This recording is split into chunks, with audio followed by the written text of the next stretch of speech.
the news is, first of all, if you're just joining us, he's out. He's out week 2.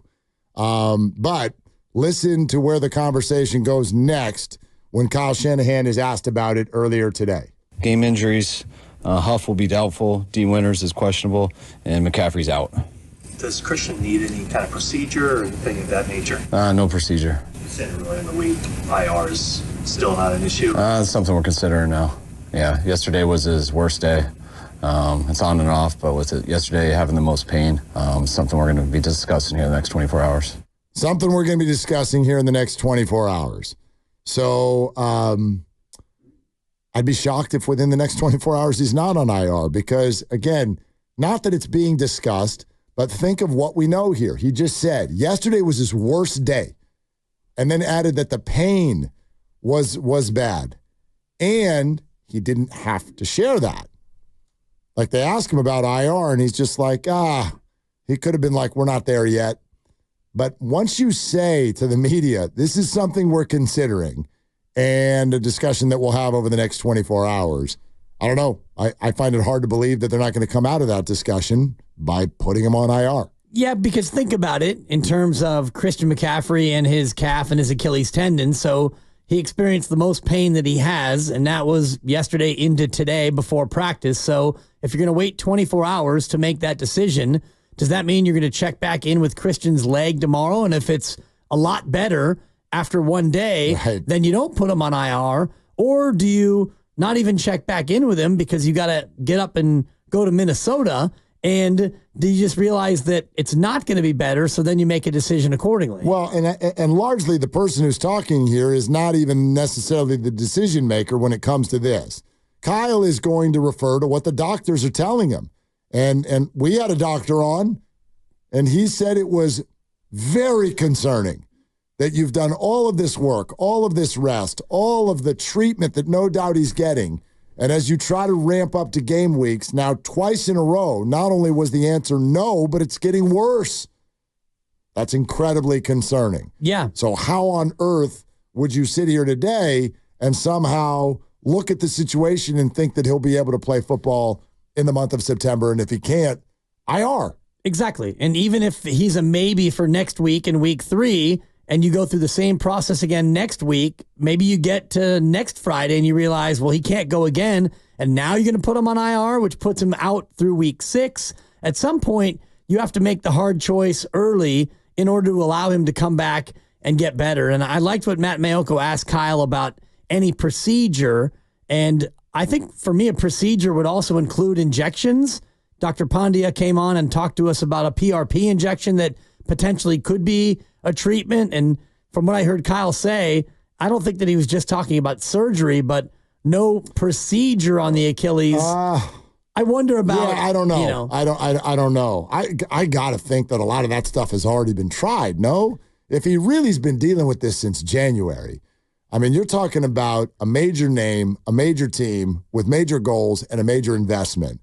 I got to think that if somehow now for a period of time or 7 or 8 months, this is not reacting the way they want it to, they probably tried a whole lot of stuff, would be my guess. Potentially. Not surgery. Right. That's how I took it. You might be right. Well, I don't know. I mean, if you have the PRP or I've had cortisone shots, which it works on a short-term basis, right, maybe he's at a spot where, you know, he's had those things and he still is in pain, which is possible. Or maybe you're holding off on those treatments until you really, really need him and you're trying to get him healthy the natural way. You don't want to go the PRP route or cortisone or Toradol or anything else that's pain relieving. You want him to get right through natural healing, and he just hasn't been able to do so. Rick in Fremont. Let's keep going with the phones, 888-957-9570. If McCaffrey goes on IR, are the Niners still Super Bowl favorites? Also, what do you expect their record to be at the end of that stint if, and again, lots of hypotheticals, I get it, but if he was going to be just those 5 games that would be required, what do you expect the Niner record to be? Rick in Fremont. Hi, Rick. Thanks for calling. Hi, guys. Thanks for taking my call. Got a couple of points I'd like to make if I could. I don't think the 49ers are Super Bowl favorites without McCaffrey. I know they won one game. They look really good doing it. I made this point earlier in the week. If you look at their points per game differential with and without McCaffrey, that's a 9-point swing. over the last 2 years, and the numbers are identical, 29 with him, 20 without him. So the sample size indicates that they struggle to score too many points without him in there. Rick, can I interrupt? Can I interrupt? Because I don't understand. Yeah. I don't understand where you're getting, like, when was since Christian got here, then there hasn't been any without Christian. But there's also pretty immediately we got a new quarterback. So, like, excuse me if I feel like you're sort of attributing a bunch of stuff to Christian that I'm not sure we can quite do. So I believe that they have played 4 games over the last 2 years without him, or actually 7 games. I could be wrong on that, but I was looking at the stats the other day. I think you are. And in those games... Yeah, I don't think that's right. Grandy, can you look that up? I'm remembering, obviously. Well, he played 16 games last year. Right. He played 16 games last year, Rick, and the one he missed was the one that everybody missed, which was the game at the end of the year against the Rams. Got it. So it might be what I'm thinking there.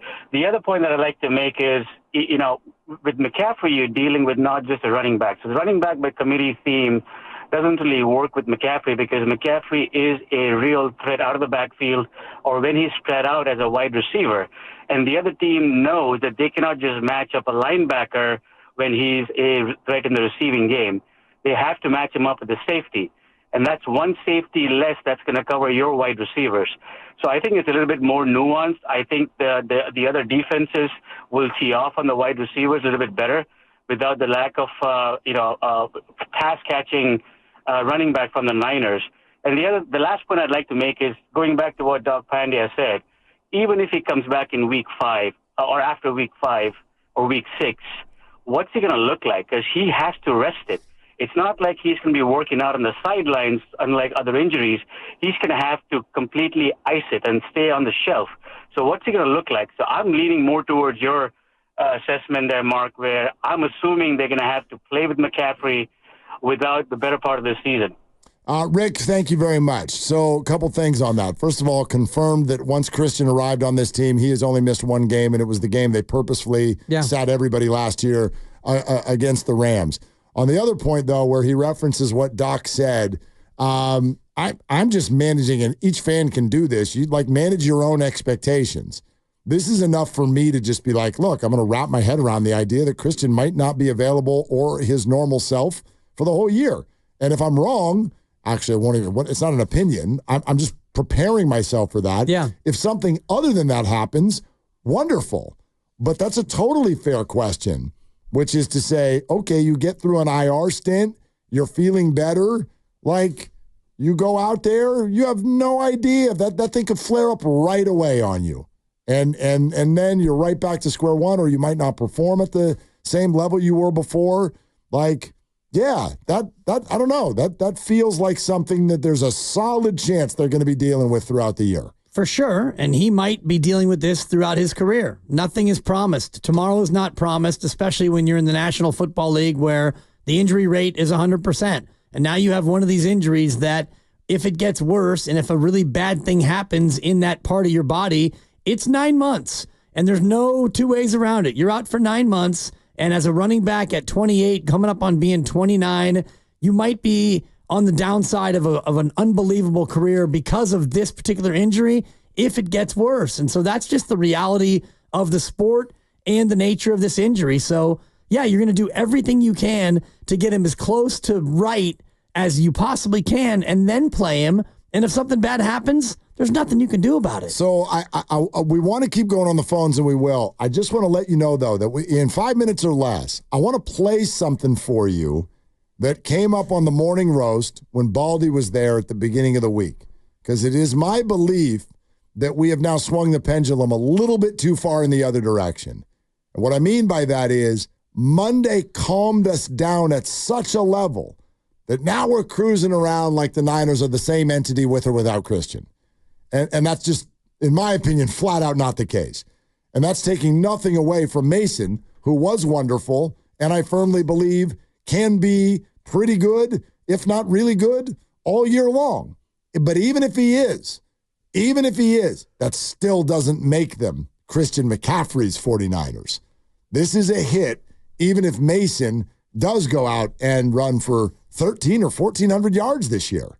Like this will be a lesser performing offense, in my opinion. Yeah, and I think that's a fair way to put it. You got a guy who was top 5 in the MVP last year, so that's a safe bet to say your offense won't be as good. It doesn't mean that you will win any fewer games. It just means you're going to have to go about things in a different fashion. And maybe you won't be an automatic 30-point offense. You were on Monday night without Christian McCaffrey, but that's going to be tougher. Minnesota's defense is as good as the Jets, in my opinion, in many ways. The way they crowd the line of scrimmage and they really focus on stopping the run, that becomes a more interesting game for me without McCaffrey. So now, Jordan Mason, the book's out on you. Everybody watched Monday Night Football, and everybody saw you have 28 carries and what you did in the run game. Minnesota's going to go out there and try to snatch his soul, and they're going to try to beat him down and take away Jordan Mason's cute little start to his career as a starting running back. So this might be a Brock Purdy game. I was just going to say, go ahead and start Brock in your fantasy games this weekend if you do that. Like, I would love that.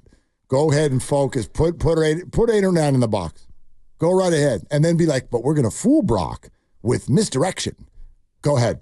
I love that. Niners 37-14 if you do that. And you know what I loved watching last year's game, even though they lost, is Brandon Flippin Ayuk was carving them up. He was great. Yeah, he was fantastic last year. I hope he's back to his normal self. Yep. In this one. Okay, you're listening to 95.7 The Game. KGMZ FM and HD1 San Francisco and Odyssey Sports Station, always live on the free Odyssey app. Twitch and YouTube, powered by First NorCal Credit Union. For a low-rate auto loan, apply online or just ask for First NorCal financing at the dealer. How about Ryan in Irvine? Ryan, thank you for calling. What's good? What's up? Hey, guys. So to answer your question, are they favorites? I would say no, they're not favorites. How could they be over Kansas City? I think Kansas City obviously is the favorite, but I mean, I think if Kyle's already, I agree with you guys. If Kyle's already talking about they're considering putting him on IR, I think it's a done deal. I think they've already decided it. They just are kind of slowing down the news, that's what they're going to decide to do. But I think there's a silver lining in this. I think if he goes on IR and there's no telling whether he's going to come back this season, which we don't know that. And if they win a Super Bowl, it's going to be because of 2 things. Number one, Brock Purdy had to win some games for the 49ers. Like, he will be the focal reason, the primary reason why they won some games. And that's going to make us feel a lot better about, paying him like a franchise quarterback, right? And then 2, this is going to be Kyle's, I think, most challenging season, because I think one of the biggest differences between someone like him and Andy Reid is trust. I definitely think that's like a huge difference between the 2 coaches. Andy Reid seems to trust rookies a lot more than Kyle does, because he just looks at, hey, if you are really good at 1 or 2 things, I'm just going to use you for those things. And then I'm going to give you on-the-job training to get you up to speed with the other things I need you to do. Kyle has a difficult time with that. And so Isaac Guerrero, like, you can even hear it in his voice. He struggles to give him like a lot of credit. Like, oh yeah, we're going to be using him and everything, but I think if they're going to be successful this year, it's going to be because Kyle's going to have trust in his young guys. And obviously Purdy is going to be, getting them over the hump in some of these games without McCaffrey. I wonder about that. Ryan, thanks. I appreciate that. Like, the idea of, the trusting rookies thing. We talk about it with Steve Kerr and the Warriors all the time. We're told by people who play the game that Kyle Shanahan's offense and his scheme are probably the hardest to learn. But if we're going to zero in on Guerrero, I do want to remind everyone, I'm not going to discount your point, but I want to remind everyone that Guerrero literally got hurt this year the first time he touched the ball in camp. Yep. Day one. And he was hurt bad. And so as a rookie, when you miss, and he missed at least half of camp. Yep. When you do that, you're behind. Now, they did dip his toe in the water on Monday night. Kyle said they liked what they saw.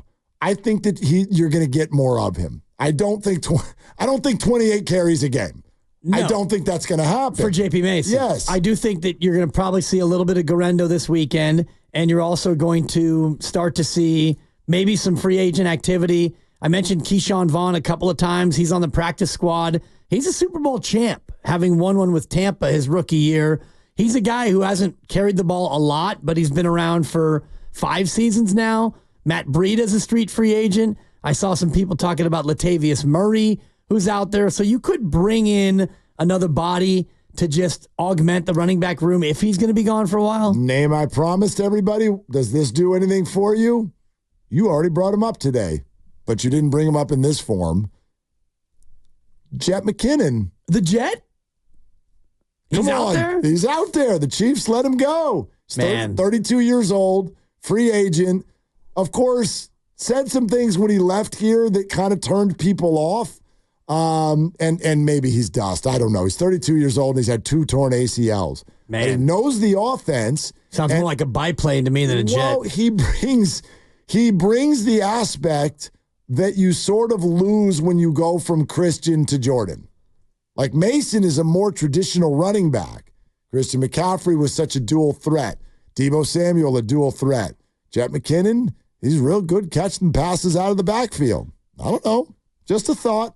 Got brought up by a couple of our listeners. 2 rings for McKinnon. He's a 2-ring guy. Yeah, none of them were here. No, former Viking. So Yeah. maybe he can give you some intel on what Minnesota did 10 years ago. I don't mean for this week. I know, but I do think that if they make the IR move, they're going to have to add another running back because as it is right now, it's Jordan Mason, 28 carries, and then you've got Isaac Guerrero, who's behind and a rookie, Patrick Taylor Jr., and as I mentioned, Keyshawn Vaughn. Those 2 are kind of the same ilk, guys who are like, your 5th outfielder if you're a baseball team, guys who are just kind of there, and you don't really want to give them the ball unless you have to. I think they had Isaiah Cannon a few years ago, who was that guy the Niners did, and some of these other running backs that just pop up all of a sudden when you're desperate. Yeah, I mean, you're not looking, obviously, gosh, like prayers up for Mason's health through all of this, and that's the really scary thing. But yeah, right now you're just looking for somebody to come in and do 3 or 4 carries a game. That's really all you're looking for, I think. And yes, this is going to lean more on Brock. And it is flippin' fascinating when you start thinking about what people wanted Brock to show them before you give him a contract. It's fascinating to think that he may get at minimum a 5-game stretch to show you what the offense can look like if there's no Christian McCaffrey. And if your prediction rings true, Dibs, if these guys are 5-0 without Christian, cha-ching. Oh, hell yes. Yeah, Brockster's millions going up. You don't think the agent's going to bring that up? Oh, product of Christian McCaffrey. Oh, really? What was his record when Christian didn't play? Well, it was 5-0 and stuff. 5-0. Yeah. Oh, of course. Brock's going to get an earful of that. Especially if he does it against a Minnesota team that will sell out to stop the run. And you saw last year's game where McCaffrey had 45 yards on the ground.